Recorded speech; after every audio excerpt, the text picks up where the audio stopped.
माझं नाव रवींद्र सिद्धराम खैर आहे। मी पालपेना गावचा मुक्काम पोस्ट पालपेना तालुका वगर जिल्हा रत्नागिरीचा रहिवासी असून माझं हे जमीन आहे। या जमिनीजवळ 4.5 एकर ही जमीन आहे। या साईडला मी आंबा लावला आहे आणि या साईडला काजू आहे। पुढे भविष्यात जेव्हा पुढे पाण्याची कमतरता येते म्हणून मी कृषी विभागाकडून 6 जलकुंड मागून घेतले आणि ह्या 6 जलकुंडाचं अंतर असं आहे 5 बाय 5 मीटर बाय 2 मीटर खोल असं जलकुंड आहे। 500 मायक्रॉनचा पेपर आम्ही वापरला आणि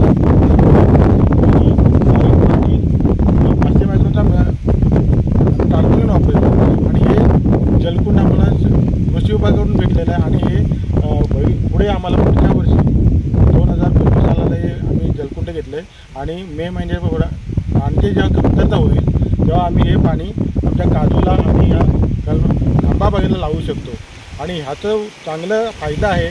मी असं सांगेन की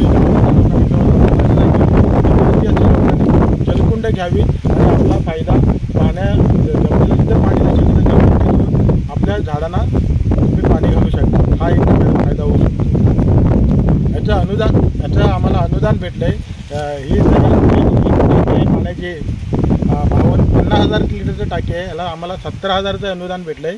याच्यामध्ये पेपर आहे जवळजवळ अर्धा आणि खोदाईचा खर्च असा मिळून 17,000चा खर्च आला आणि हा आपल्याला गव्हर्नमेंट देते।